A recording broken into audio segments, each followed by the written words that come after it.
This world is not what you think it is. This world is not what you think it is. Eric is the man behind AtlanteanConspiracy.com and the author of a big conspiracy encyclopedia by the same name, covering everything from Atlantis to Zion. He's also more recently finished a book and documentary pair, both entitled The Flat Earth Conspiracy. A guy that has definitely challenged my worldview, and that's not an easy thing these days, so let's dive into it. Eric, my man, welcome to THC. Thanks for having me here. Appreciate it. So happy to have you here, man, and I think a lot of people are going to be challenged with this one, and it is going to be tough to articulate some of these arguments without pictures and diagrams, but what I've seen has raised some serious red flags with a lot of things that we take as a given, everything from the existence of nuclear weapons in the International Space Station to the makeup of the Earth and the entire universe itself. So let's not beat around the bush, man. You know, to challenge the heliocentric model of the solar system is pretty blasphemous in today's world. So how do we start to unravel some of this stuff? What are some of the biggest red flags with our traditional understanding that should start putting those first cracks in the listener's preconceived notions? Sure. Well, just our common sense everyday perception of the Earth, it is flat as far as we can tell. It is motionless as far as we can tell. And everything in the sky is revolving around us as far as we can tell. If nobody told us otherwise, we'd logically assume that the Earth was flat, motionless, with everything in the sky revolving around us. And you can prove that this is the case as well, for instance, with the horizon. As you rise up, no matter how high you go on the top of Mount Everest, or if you go in a balloon higher and higher, as far as 20 miles up and higher, we've gotten independent balloons have gone up with cameras. The horizon remains flat all the way around and rises to the eye of the camera all the way up. Now, if the Earth were a ball, no matter how big, the horizon is said to be the curvature of the ball.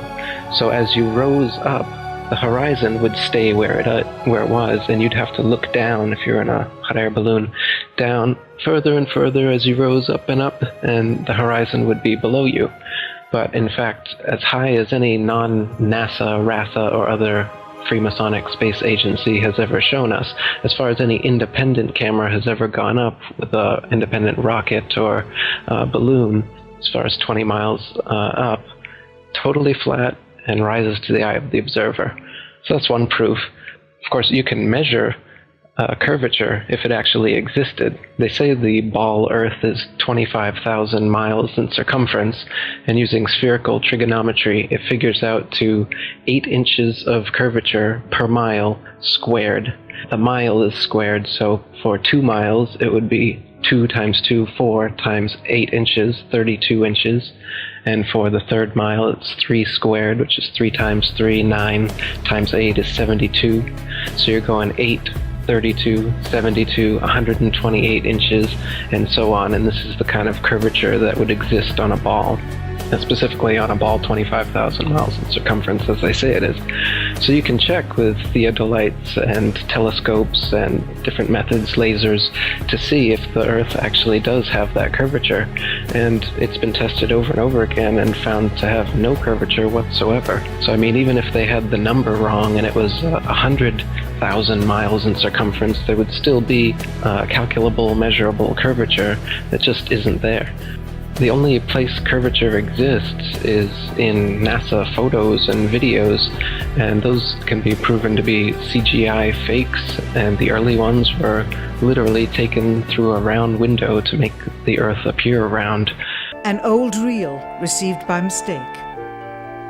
It contains the raw or unedited footage of the crew of Apollo 11, Michael Collins, Edwin Aldrin Jr., and Neil Armstrong, staging part of their mission for nearly an hour in living color, with exceptionally clear behind-the-scenes audio of conversations discussing the techniques used to achieve a disingenuous picture depicting the Earth at a distance, in order to falsely demonstrate their far journey from it and their ability to survive passing through the Van Allen radiation belts. It cannot be misconstrued that this staging was done for some other reason prior to the mission, for the reel itself is slated and dated July 18th, 19th, and 20th, 1969, the very days of the mission when they were said to be approaching and achieving lunar orbit. And that's it. It's just photo trickery and brainwashing that's got the world thinking that we're on a ball spinning around the sun with a magical force called gravity holding us on the underside of this spinning ball. It's all just brainwashing that we've received. It's pseudoscience accepted as legit science, but real science has confirmed geocentricity in the flat Earth for thousands of years. The flat Earth was known to ancient cultures all over the world for thousands of years, and it's actually a relatively recent phenomenon that people have been believing we're on a big ball spinning around the sun. Pythagoras first came up with it about 2,500 years ago. He's also often considered the first Freemason, and it didn't go anywhere much from there until 2,000 years later.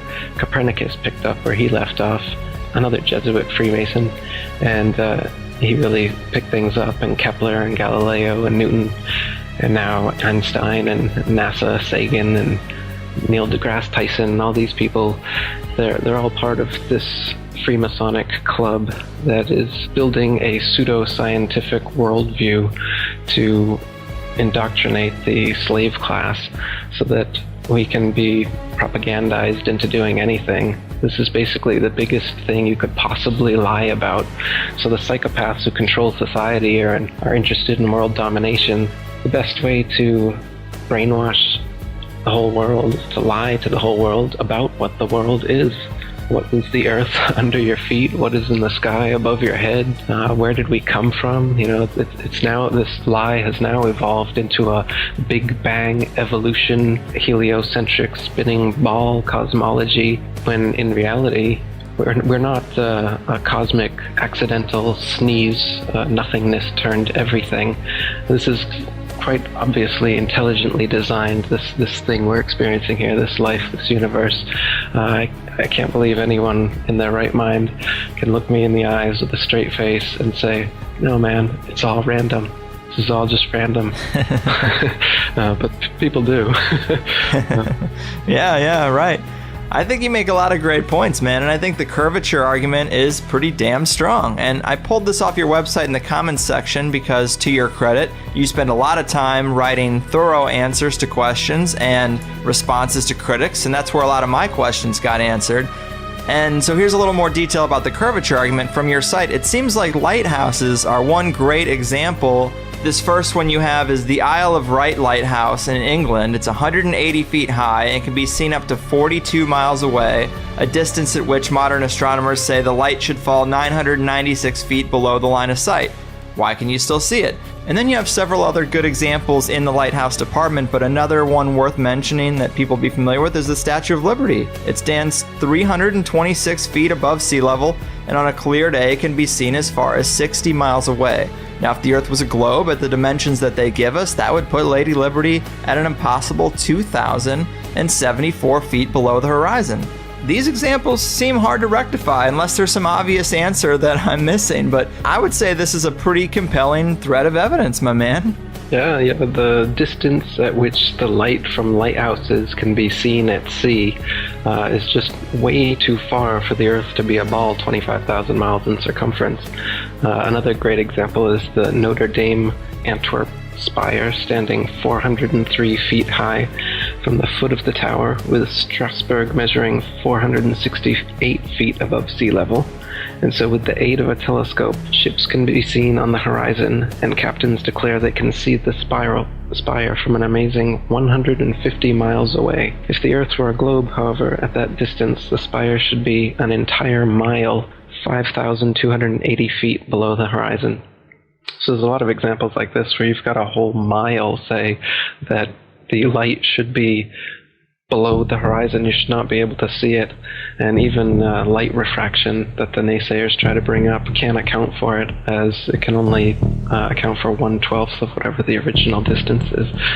So, the light at which lighthouses can be seen at sea, as well as the fact that canals, tunnels, and railroads are never built with curvature in mind whatsoever. That's not necessary. And if there were, then their plans would be off. In fact, I've got quotes in my book from railroad engineers and canal builders saying how It's hard enough for railroads to make curves horizontally, let alone if we were on a ball and railroads would have to be curving up on the ball. And they give examples of different railroads over the earth and how long they are and how much curvature they'd have to be ascending, and how it would be so impossible for the trains to be able to go up this curve, because trains are made to be on a level. They just can't operate that way. So there's a lot of proofs like that. You mentioned Neil deGrasse Tyson, and one compelling thing you have in your documentary is Neil deGrasse Tyson is on TV and he's talking about the shape of the Earth, and he's talking about how they just discovered now that the Earth is more pear-shaped than it is round. So Earth, throughout its life, even when it formed, it was spinning, and it got a little wider at the equator than it does at the poles. So it's not actually a sphere, it's oblate, and officially it's an oblate spheroid. That's what we call it. But not only that, it's slightly wider below the equator than above the equator. A little chubbier. Yeah. Chubby's a good way. It's like pear-shaped. Yeah. And I'm thinking, well, we've been seeing pictures of the Earth from space, and it's a perfect circle. So either you don't know what you're talking about, or those pictures aren't real. This is a serious disconnect that's hard to rectify, Neil. Absolutely, yeah. And they've said that it's a sphere, and then they've said that it's an oblate spheroid flattened at the poles, so it's kind of like smushed. And now more recently they're saying it's an oblate spheroid flattened at the poles with a bulge in the south, so it's kind of pear-shaped. So they keep changing it, but you're right, the pictures that they've given us, they show a perfect circle. They don't show any sort of bulge or oblateness as they claim exists. And people say, oh, well, it's just not enough to be seen. But they're claiming it's quite a bit. He said it's the amount of Everest above sea level is how much more oblate it is, supposedly. Right, you would think that would show up in the pictures. Now, a lot of people's first question is going to be, well, where's the edge? And I was surprised to see how easy that is to rectify, but I'm sure you get that a lot. How do you tell people when they come at you with, well, where's the edge? Why aren't people sailing off the edge or whatever? So in the flat Earth model, the North Pole is in the middle, and the Earth is a disk shape, and the Antarctica is all the way around, holding the oceans in. And so it's a fact, if you're at the North Pole and you go south, no matter which actually, it doesn't matter where you are. If you go south, eventually you're going to end up in Antarctica. But on the ball model, it's just a little ice continent underneath the ball. Yet in this model, it's all the way around you, holding the oceans in. As for whether there's an edge beyond the Antarctic ice plateau, this wall that holds everything in is about 100 to 200 feet tall, and once you climb up on the ice wall, it's a plateau of snow that just goes on and on and on. And the public and myself are ignorant at the moment as to whether there is an edge at some point, whether there'd be a barrier, a dome, as many ancient cultures have said there is, or whether it's an infinite flat plain and it's just snow, ice, wind, and darkness forever. So that's still a mystery, how the ice actually terminates. But it is a fact that if you travel south from anywhere on Earth, you will end up at the Antarctic ice wall. The lie is that there's a South Pole, and they've put a ceremonial red and white barbershop pole with a ball Earth on top of it at an arbitrary point along the Antarctic ice. And they even admit that it's not the actual South Pole, and they have this complex model how the North and South Poles on the ball Earth are constantly moving because of the nature of the molten magnetic core of the ball Earth they claim exists. But the real reason is they have guided tours there to the South Pole, and if you took a compass and you stood at their ceremonial pole, you should be able to walk in a circle and north would be in every direction. But of course that wouldn't happen, and so they'd have to answer to all these tourists every year as to why the South Pole clearly isn't the South Pole. And they even admit it, you can see on YouTube, and they give their complex answer as to why it's always moving and you can never really find it. Same with the North Pole. In fact, if you watch North Pole documentaries, they always claim they're at the North Pole, but they're only showing a Garmin with 90 degrees north latitude. They never pull out a compass to actually check if they're at the North Pole. They're just on some ice somewhere, could be anywhere on Earth, and then they're like 3 feet, 2 feet, 1 feet, we're at the North Pole. And arriving destination 15 feet, 12, 10, 2. North Pole. Top of the world, guys. Top of the world. We'll get that in a minute, Jake. it's just some random ice, nothingness. So yeah, it's easy to lie about these things. And these no man's lands, the North Pole and the Antarctica, they don't allow us to independently explore them. So people like Rodney Clough or Jarl Anderhoy, independent explorers who've wanted to go to the North Pole and Antarctica without getting government pre-approval and only going with their escorts to the places they want you to go. They've actually been turned around at gunpoint by military vessels, not allowing them to go in. Jarl Anderhoy's faced jail time and fines for it as well. So they definitely don't want us exploring what is in the middle of the flat Earth and on the edges. They keep us in the middle. Yeah, I find it really interesting. And the first thing I had thought when I was getting into this is like, well, what about airplanes? People fly from North America to China to Europe, all around the globe, or, the proposed globe. And this is easy to rectify with the model you laid out with the North Pole in the center. When you fly, if you think about the rings on a bullseye, you can fly around it can make it seem like you're going around a ball, but you're really just going around in a circular pattern on a flat plane. And I was like, wow, I never really thought about it like that. And if you look at, well, of course, something we always talk about is hidden in plain sight, symbolisms and corporate logos that they use.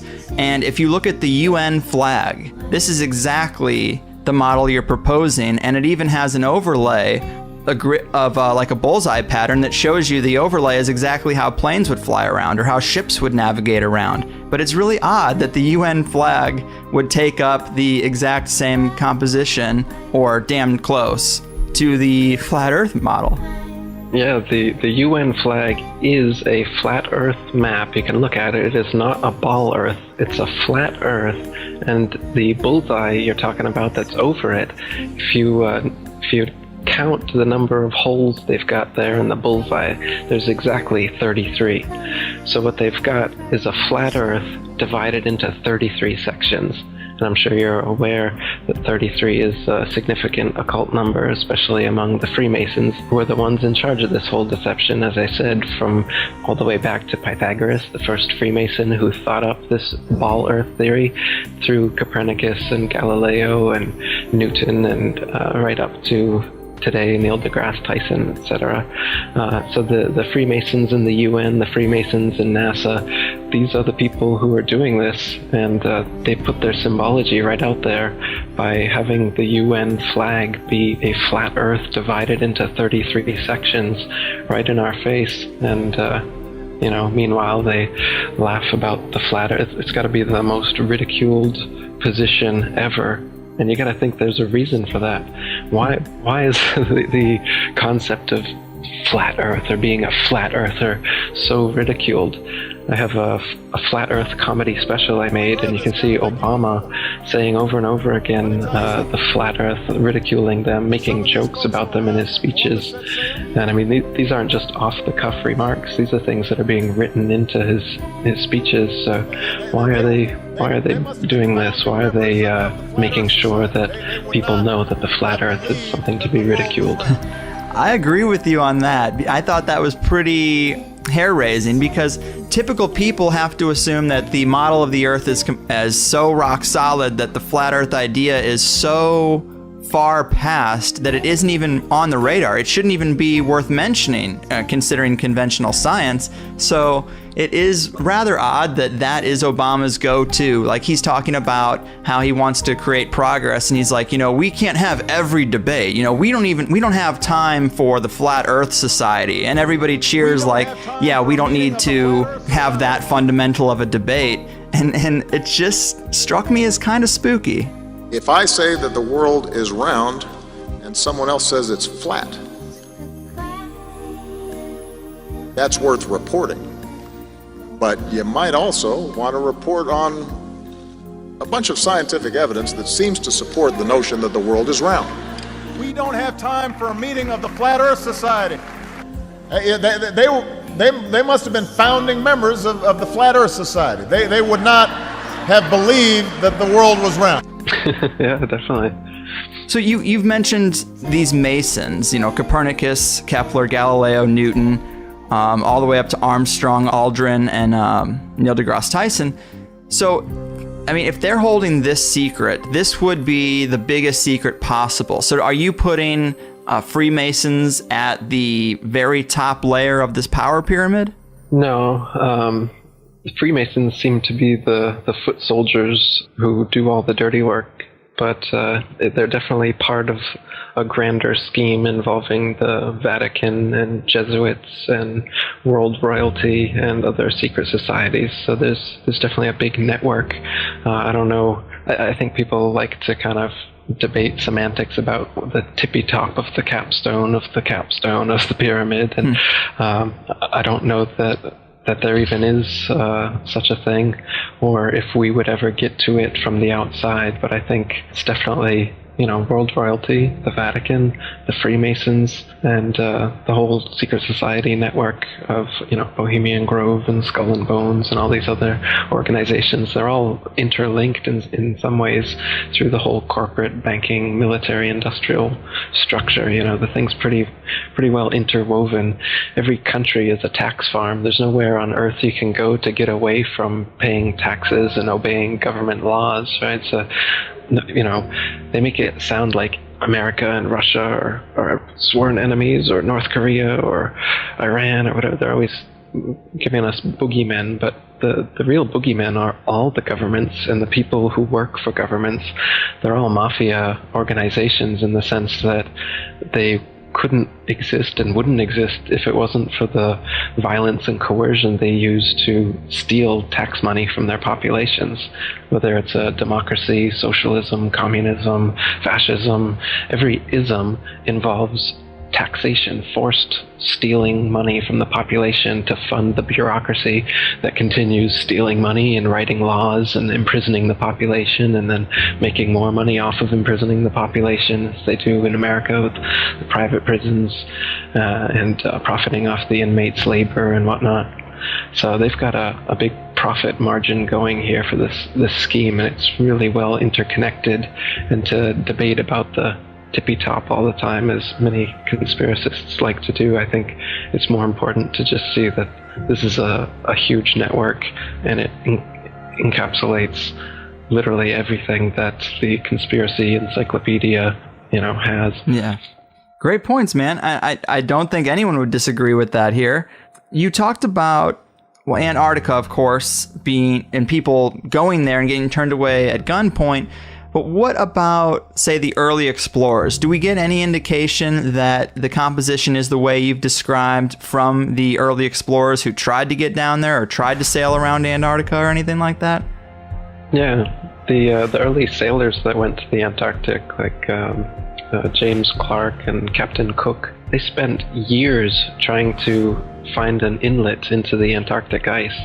On the Ball model, it's supposed to be only about 12,000 miles around the Antarctic ice continent, but on the flat Earth map, it would be much bigger than that. And in reality, when you sail around it, as I said, it takes 3 or 4 years, and they weren't going in a straight line, but they were chartering 50 or 60,000 miles around as they were trying to find an inlet into the ice wall, never able to find one. Yeah, and you also have, and this is another quote that I pulled off your site, a guy named William Carpenter. He says, "Yes, but we can circumnavigate the South easily enough," is often said by those who don't know. The British ship Challenger recently completed the circuit of the southern region indirectly, to be sure, but she was 3 years about it and traversed nearly 69,000 miles, a stretch long enough to have taken her 6 times around the globular hypothesis. Which is interesting because you can then visualize someone trying to get around this island they have in their head, this big island of ice, this big continent of ice, this idea they have in their head, and they're trying to get around it by just going the same direction. And if you picture it in the flat Earth model, you can visualize how they would just be bumping into the edge all the way around until they got back to kind of their starting point, and then they'd go back up north and be like where they were.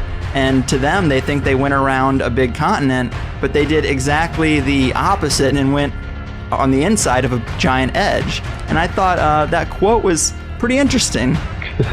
Yeah, another thing those early explorers found is that they were always outside of their reckoning every day as far as how far they should have traveled on their maps. So they were an average of 12 to 16 miles, sometimes as much as 29 miles out of reckoning. Lieutenant Charles Wilkes, commander of the United States Navy exploration expedition to the Antarctic in 1838, spent almost 4 years going around, and he was writing in his journal how every day he was sometimes up to 20 miles in less than 18 hours out of reckoning. And so they always have to chalk it up to water currents or some sort of thing like this, but they're consistently out of their reckoning because the flat Earth, of course, is much bigger in the southern so-called hemisphere than the ball Earth would be. So the maps that they're using are all assuming the ball Earth. They're flat maps, by the way. They use, it's called plain sailing, is the most common used navigation method, which is done assuming the water is a plane, as it actually is. The natural physics of water proves that all the surface of water on Earth is a plane, by the way, because, as you know, water will always find and maintain its own level.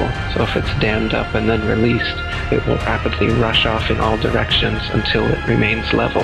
Yet they say that we're on a big ball here, and the oceans are all convex, somehow, held on to the Earth through the magical force of gravity.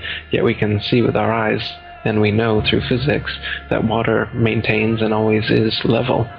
Yeah, that's a compelling point. And you did bring up earlier that the horizon always looks flat, and I think most people would say, well, that's a perspective issue. That would be the argument, the typical argument. But if you haven't seen it, people should look at it. That you're right about the idea that there's people who have attached cameras to balloons, just independent people who've attached a high-def camera to a balloon, sent it up as high as they possibly could just to get that footage, because it is interesting to do. And you are right, as far high as it goes on any of these videos that I've seen, I'm a little surprised that you never see a curvature. Even thousands of feet up, you don't see that curvature. It's a little odd. You'd expect to see it. Yeah, though sometimes you do see curvature, and it's because of using a wide-angle lens. Right. For instance, on the Red Bull dives that Felix Baumgartner did that everybody has seen, if you notice, the outside cameras are clearly wide-angle lens, and then there's an inside cockpit camera that isn't. And as you're watching it from the outside cameras, you'll notice that the supposed curvature of the ball Earth starts really early on, just as he's lifting off. And the exact same curvature stays exactly the same all the way up to the point where he's going to jump.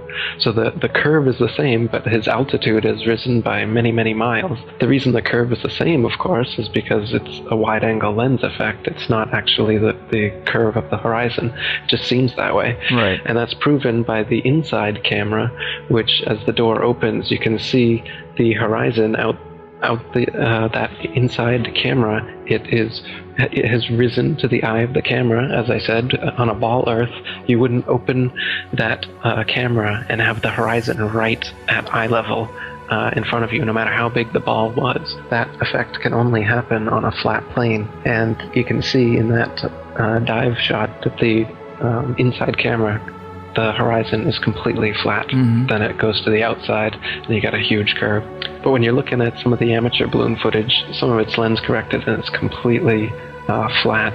And others, like the GoPro stuff, the horizon will fluctuate as the camera spins and tilts. The horizon will go convex and concave, but whenever it's still, it will level off at completely level. And you can see that the convex and concave the images are just a lens effect. It's obviously not the horizon shifting every 2 seconds as the camera jumps. Yeah. And when it's still, you can see all the way up, totally flat. Yeah, I have a GoPro, so I'm very familiar with that fisheye lens, which, yeah, that's not going to be reliable for what we're trying to look at. And another thing about that guy who does the jump from the upper atmosphere, when he lands, he does a Masonic hand symbol. So he very well could just be another pawn in the game to create the illusion. I thought that was pretty interesting. Let's see. Another big issue that people are going to have is we're told we have tens of thousands of satellites orbiting the Earth for GPS systems, cell phones, military radar, navigational equipment. How do we rectify that? Yeah. Well, and they also say that there's an International Space Station out there, and there's a Hubble telescope floating out there taking wonderful CGI Photoshop pictures that they send us back with their amazing 400-mile outer space internet connection to the Hubble Space Telescope. And now the internet space connection has gone to over 1 million miles with the new Rosetta mission. Have you seen that one? Mm-hmm. The CGI Photoshop pictures from that are just wonderful and well worth the billions of dollars we're spending to get them. Yeah, so the illusion is that there's a space station and satellites and telescopes just floating out there in infinite space. But you and I know that no matter how high you go, you come right back down. Whatever goes up must come down. The illusion is that at some point, if you go high enough, this gravity they claim exists that pulls you back down to the Earth, suddenly just you pop out of it and into the vacuum of space. Now, the vacuum of space can't exist because it's connected to the non-vacuum of the atmosphere in Earth and all the other supposed planets that exist. So a vacuum must be a closed system. But they claim space is a vacuum and space is an open system. So it's philosophically impossible for space to be a vacuum. And the way that they fool us into thinking that this actually is plausible is threefold. First way they do it is in zero-G planes, which are Boeing 737s that do parabolic maneuvers that have a free-fall illusion, a free-fall effect rather, that happens for about a minute, where you can be floating in these planes. And that's how they get this outer space look, like you're floating in outer space. The second way is through wires, harnesses, and green screen for the longer shots. In the ISS, for instance, they do that. And the third way, for like the outside shots they do, are in pools that are actually underwater. And this is confirmed by the fact that there's bubbles rising in the pool in a lot of their shots. And people on YouTube have dissected a lot of the ISS and other supposed space footage and all the space bubbles that are coming out of their helmets. Some people are even wearing scuba gear. They found that as well. So that they fake these zero-G illusions by being in water, by being in zero-G planes, and by being in harnesses in front of a green screen. And that makes us think that it's possible that out there in space you could just be kind of floating around like they show us in the movies. But as far as we'll ever know, as far as you or I would ever know, we go as high as we can in a plane or a balloon or a rocket, and we come right back down. Even the rockets they send up, if you're honest about it, you'll notice that they don't go straight up. All their rockets start a parabolic curve, they start to arc over, and the ones they claim are successful are the ones that go out of view before they come all the way back down.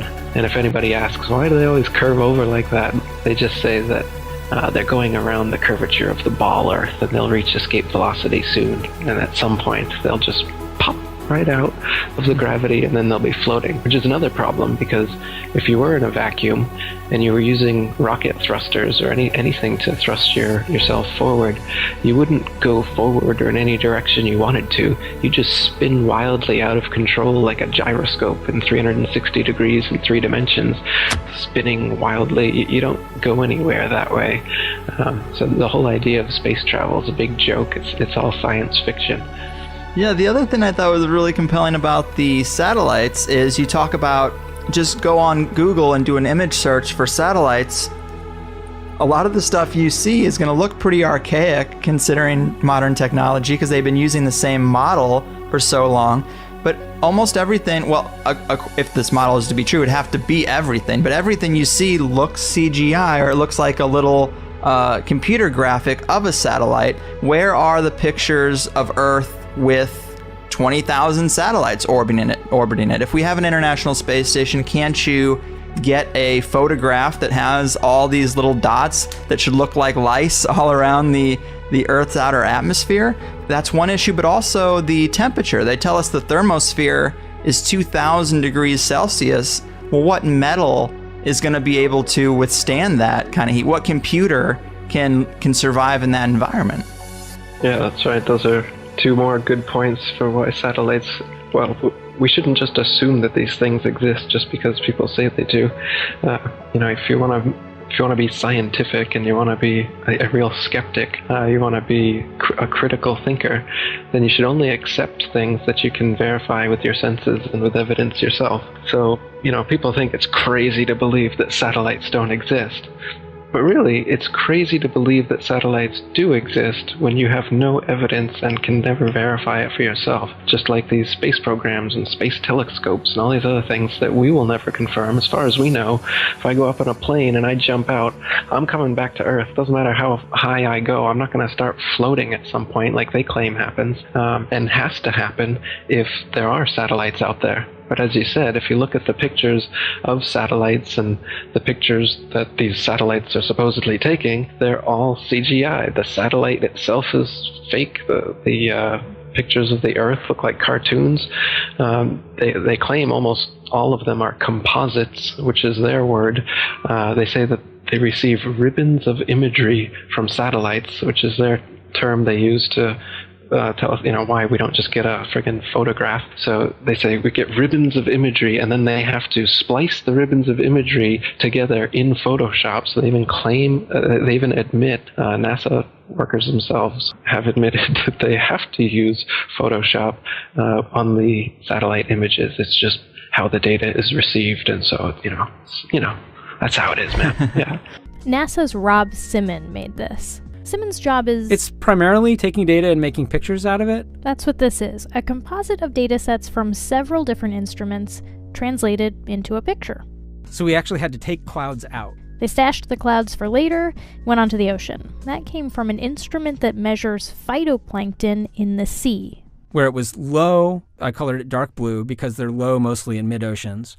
And then where it was a little bit higher, it was like a little bit brighter green. Then add the clouds back in. There's a small problem with it because there's a very slight gap in between each orbit. So some of those are painted on. It is photoshopped, but it's has to be.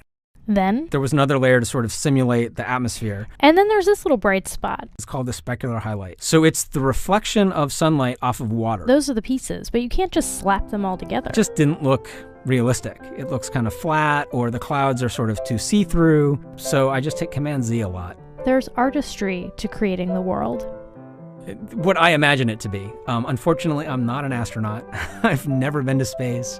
But I've looked at these images over and over again, trying to sort of get the essence of it. It is photoshopped, but it's has to be. It is photoshopped, but it's has to be. What about, say, longitude and latitude navigation? How are we having whole industries of pilots flying around and no one's really catching on? Yeah, I mean, here's a good question. Why don't pilots catch on to this fact?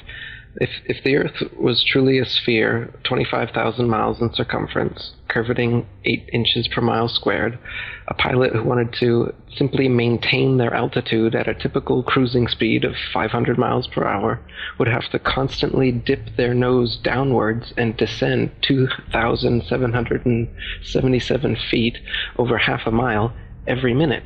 Otherwise, without this compensation, in an hour's time, the pilot would find themselves 166,666 feet, 31.5 miles higher than expected.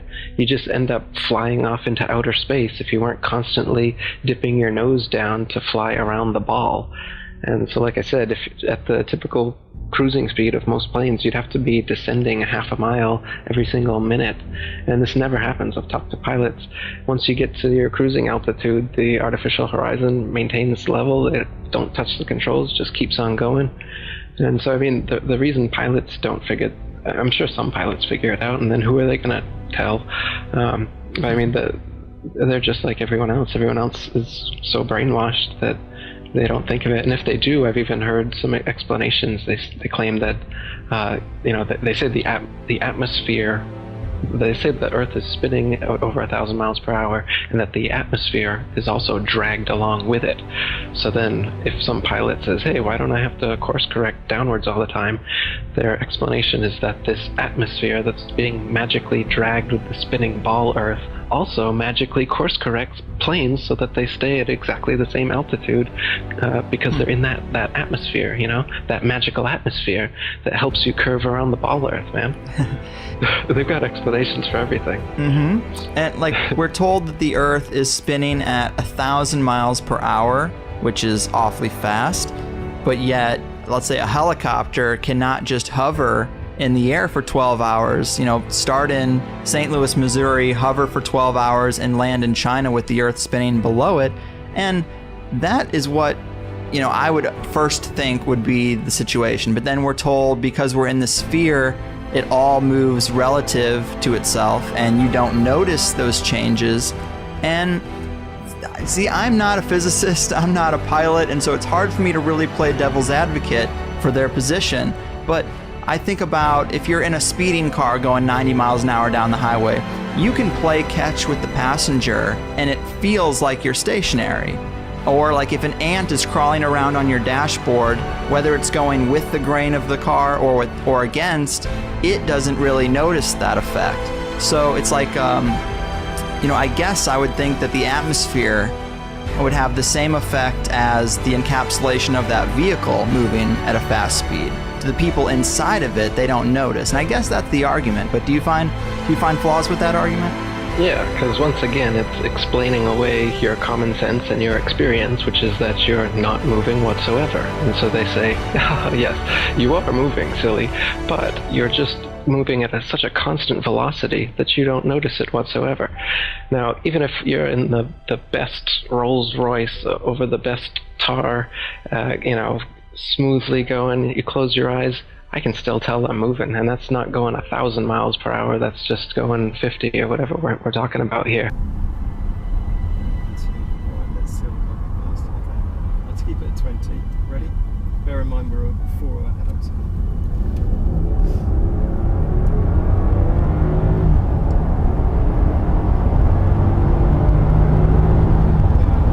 Even in an elevator, just an elevator going up, I can feel that. I have a really sensitive stomach, so I can tell, and I get sick if I'm doing some sort of motion that's anything on par with what the Earth is supposedly doing. And so isn't that weird that just because it's a perfect constant velocity that my stomach's able to handle that, but just a little bit of a elevator malfunction and then I'm ready to, So these things don't make any sense. They just want to explain away your common sense with these kind of arguments. And like you said, if you were in a helicopter, you should be able to just go up, wait for the ball Earth to spin underneath you and land at your destination. But of course, the atmosphere spins with the ball Earth, so that doesn't happen. But we can prove that that's not the case either, because now we have airplanes which you can go easterly or westerly, and if the Earth and the atmosphere are spinning 1,000 miles per hour east all the time, as they say, then a westbound plane should be, an eastbound plane should never reach its destination. If it was going 500 miles per hour and the Earth is spinning and the atmosphere is spinning 1,000 miles, your destination should come up behind you before you ever reach it, right? And then destinations going the opposite way are going to take far, far longer than they do. You can check flight times, and they're always within a half hour, a couple hours, no matter what direction you're going to or from. But if the Earth was actually spinning at the rate that they say it was, flight times would be totally different. It makes sense, but yet I've been taught from an early age not to trust myself because they've got it on lock, so I just assume that the physics all kind of works out. But I know there are people who go to school for physics. They study it for years and years, and it's just odd that none of them ever catch on to it. That I guess that guys like Newton created this entire fake science around a fake model, and yet all the math checks out. That's a little hard for me to rectify. Well, they're counting on that. That's why they've got all these huge formulas and calculations for gravity and whatnot that are based on nothing. So like they've got a weight for the ball Earth, all based on their gravity calculations, and you can Wikipedia it, and you'll see pages of, you know, mathematic language that makes no sense to 99.9% of the population, but apparently the math works out, so it's real, right? So it's just another way, just like the CGI images or whatever. Some people are fooled by the images, some people are fooled by the math, some people are fooled by, you know, this or that. They've got many different ways to get us in their grips. Like you said, the whole education system is teaching us not to believe our senses. Like the model they show, the ball Earth model with a crust on the outside and the outer mantle and the inner mantle and the outer core and the inner core. Guess what? They've only ever dug 8 miles down into the crust, so they don't even know what's beneath that. It took them almost 30 years to get there, and they couldn't get any further in the Russian Kola Ultra Deep, it's called. So it's all speculation as to these layers of the ball Earth they claim exist, and it's the inner layer of molten magnetic core, whatever they claim, creates the magnetism of the Earth.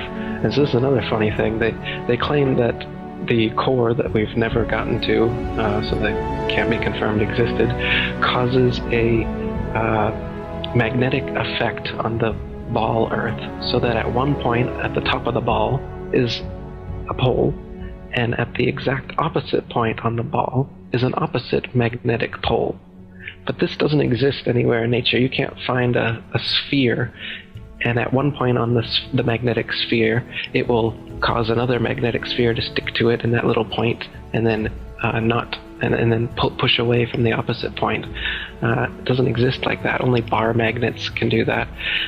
What do exist, however, are ring magnets, and those are shaped just like the flat Earth model, where the pole is in the middle, and then the opposite pole is actually every point along the circumference. So the magnetic explanation, which a lot of people will bring up, well, how does magnetism work if we're on a flat Earth? You know, the accepted model is that it's this spinning molten magnet stuff in the core that creates this kind of north-south ball magnet, which doesn't actually exist anywhere in nature. Yet the ring magnet, which is it's in loudspeakers and other things, that's the flat Earth model, and that actually does exist. So that's an actual magnet instead of an imaginary magnet like they claim exists.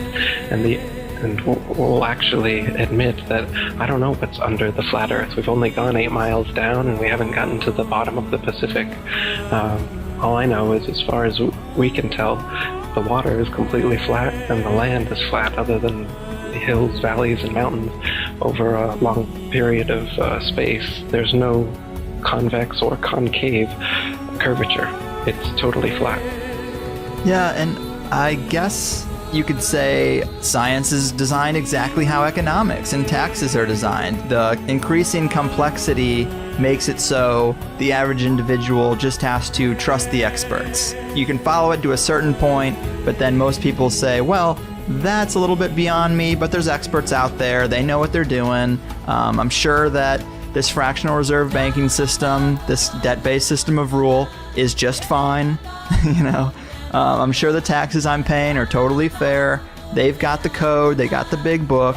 You know, they wouldn't overcharge me. They wouldn't, you know, pull any scams on me.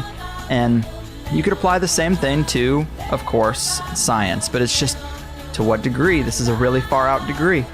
That's right, yeah. I mean, our eyes and experience tell us the Earth is flat and motionless, and everything in the sky revolves around us.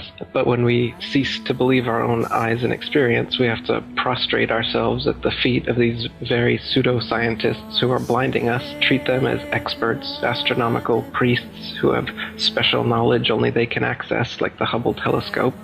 So by brainwashing us of something so gigantic and fundamental, it actually makes every other kind of lesser indoctrination a piece of cake. Earth being the flat, fixed center of the universe around which everything in the heavens revolves gives a special importance and significance not only to Earth, but to us humans, the most intelligent among the intelligent designers' designs. by turning Earth into a spinning ball thrown around the sun and shot through infinite space from a godless Big Bang, they turn humanity into a random, meaningless, purposeless accident of a blind, dumb universe. So it's like trauma-based mind control, beating the divinity out of us with their mental manipulations. People are always asking, why do they do this? Other than the obvious profit margin motive, NASA being the biggest black budget black hole in existence, sucking in over $30 billion taxpayer money for the fake moon landings alone. Nowadays, hundreds of billions of dollars, and not just NASA, but RASA and all the other fake space organizations around the world, giving CGI images for hundreds of billions of dollars. So this modern atheist Big Bang heliocentric globe Earth chance evolution paradigm spiritually controls humanity by removing God or any sort of intelligent design and replaces purposeful divine creation with haphazard random cosmic coincidence. And so by removing Earth from the motionless center of the universe, these Masons have moved us physically and metaphysically from a place of supreme importance to one of complete nihilistic indifference. If the Earth is the center of the universe, then the ideas of God, creation, and a purpose for human existence are resplendent.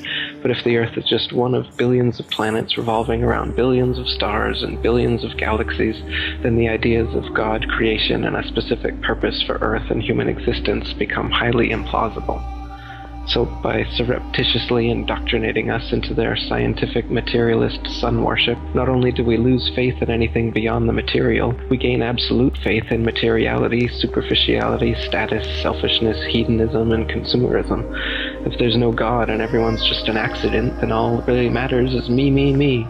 So they've turned Madonna, the mother of God, into the material girl living in a material world. Their rich, powerful corporations with their slick sun cult logos sell us idols to worship, slowly taking over the world while we tacitly believe their science, vote for their politicians, buy their products, listen to their music, watch their movies, all sacrificing our souls at the altar of materialism. Touche, my man. It's a big deception. I'd say it's the biggest cover-up and conspiracy in history. We've been completely deluded for 500 years. Not everybody, but nowadays it's pretty well advanced. Yeah. Most of the flat Earth material you'll find still in existence is from the 1800s, and there was quite a debate going on then. So there's still quite a few people unconvinced of the spinning ball theory back then. But nowadays, with NASA and all the photo and videos that they give us, people don't really look too much further for evidence, as they assume that that's all real. Right, obviously it is a huge can of worms, and there's so many things, so many arguments. People say, well, what about, the planets? Are the planets are all fake? Yeah, there's a lot of things that our science has told us that are built off of the heliocentric model that they've given us.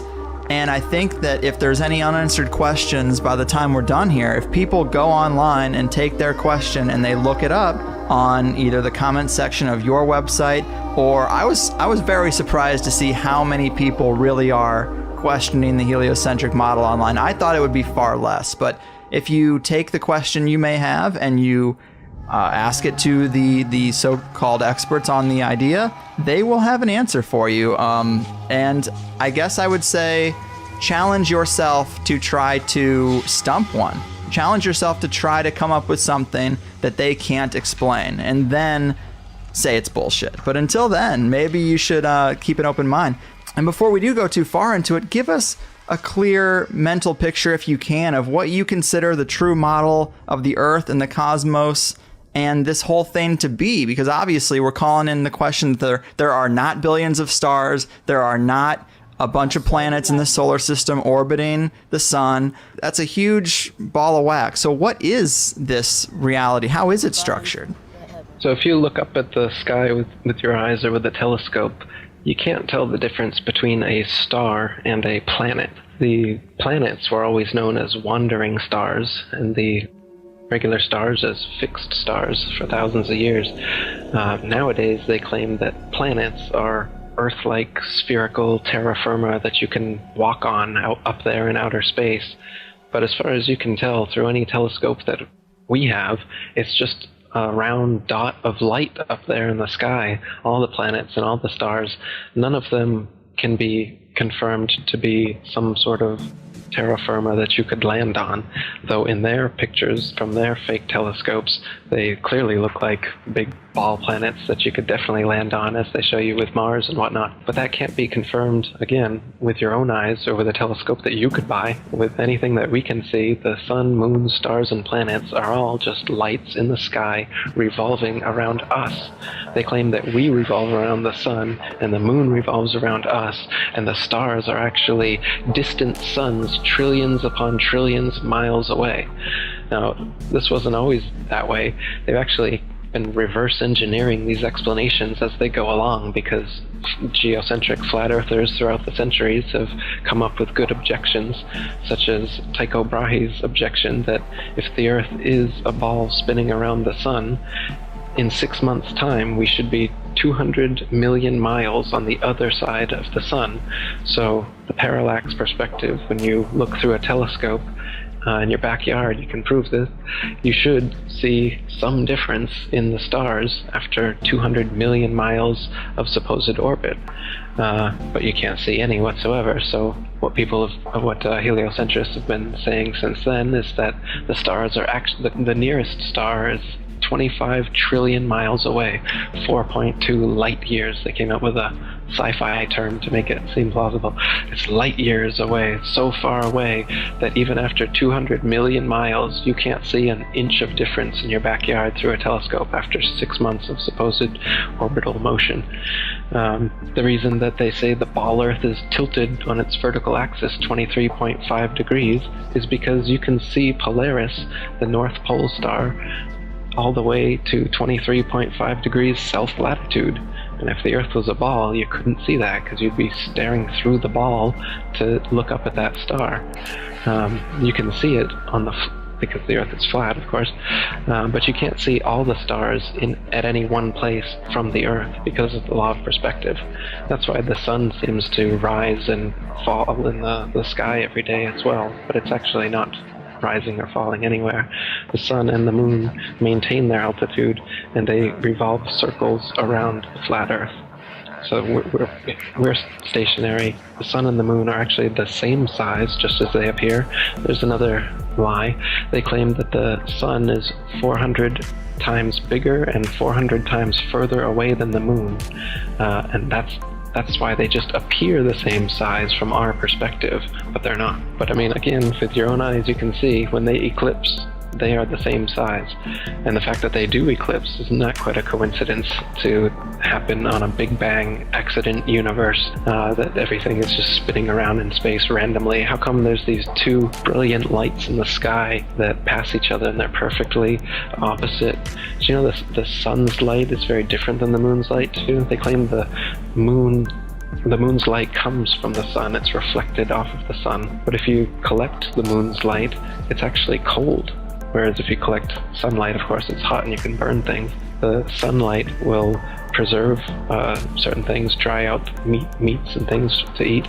But if you leave meats out in the moonlight, they spoil. If you're in the shade in the sunlight, the shade is obviously the temperature is going to be less. But if you're in the shade in the moonlight, the temperature is more. The moonlight is cold. I've never noticed that. I'm going to try that out. Yeah. The combustion in a bonfire is increased by moonlight and it's decreased by sunlight. There's another one. So there's a lot of things that prove that the sun and the moon are actually their own lights.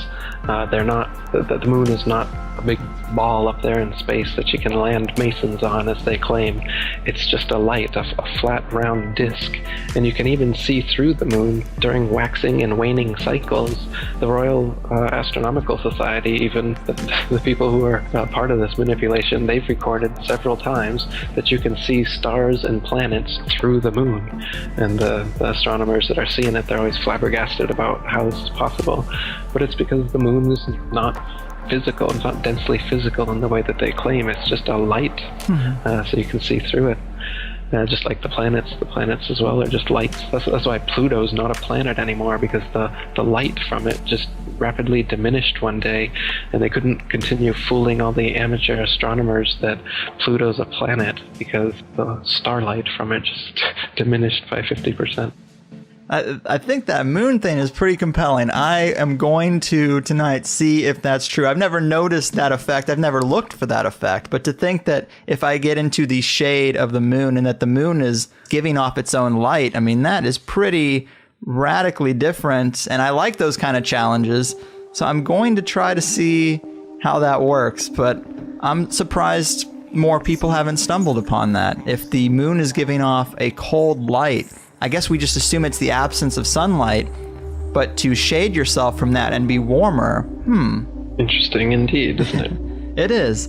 I don't know, man. This is about as far out as it gets, and it's super awesome. So, thanks for being here. We covered so much ground. I think we made a pretty good, complete case for at least the proponents of the flat earth. I think they would be proud of the interview we did today. But, if there are still skeptics out there that are resistant to this idea, is there anything else before we wrap this up that we should mention as icing on the flat earth cake or anything?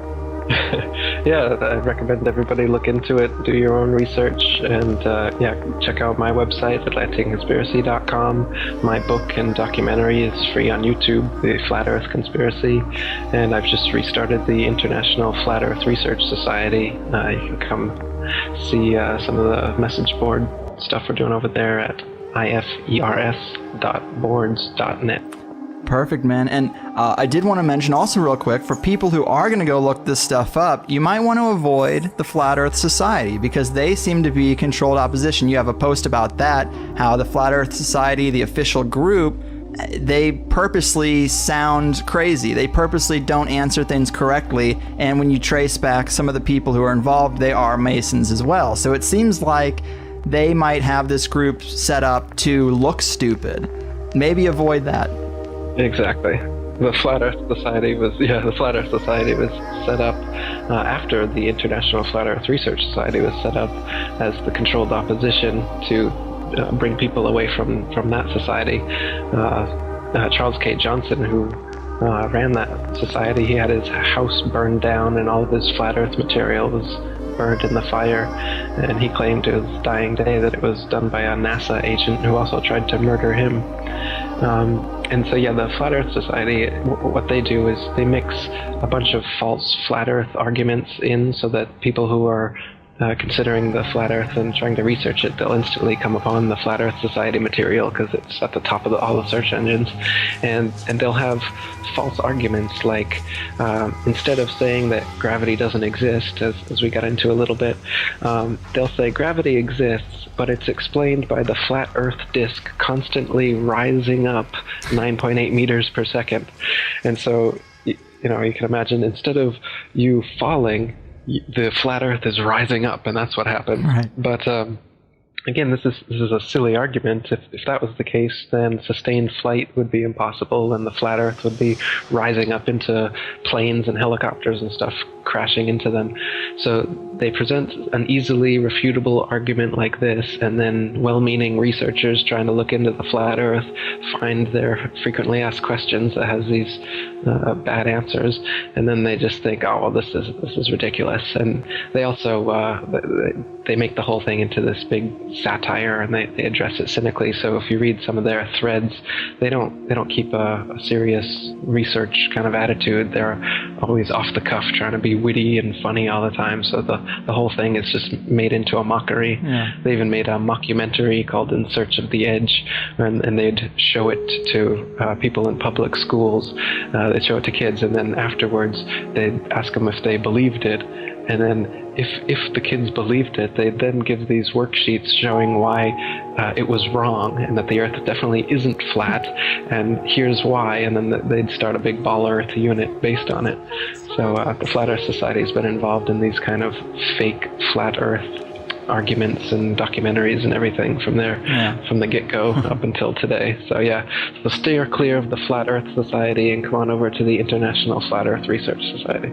Yeah, just like Alex Jones makes conspiracy theorists seem crazy, they have an organization set up to make flat earthers seem crazy. So it's definitely worth a mention, because I didn't want people to go there and then get turned off. Like you said, it's usually the first thing they see. So atlanteanconspiracy.com. Check out Eric's awesome YouTube page. It's got tons of this stuff that has made me question a lot of things I thought I knew. But thanks so much, man. You really have changed my impression of flat earthers, even if I might not have become one myself quite yet overnight. I love the fringe ideas like this. I just didn't think there was a real argument there, and now I think there could be. So keep doing what you do and take care of yourself out there, man. Thanks, dude. Appreciate it. It was a good interview. I was listening to a conversation on a YouTube thing, and somebody was talking about how they think it's actually possible that the world is flat.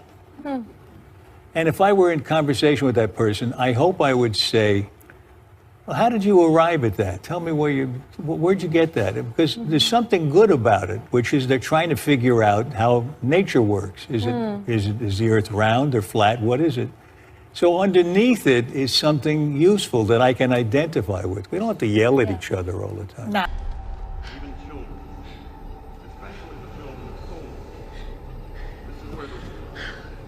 Wake up. Wake up, wake up, wake up. This world is not what you think it is.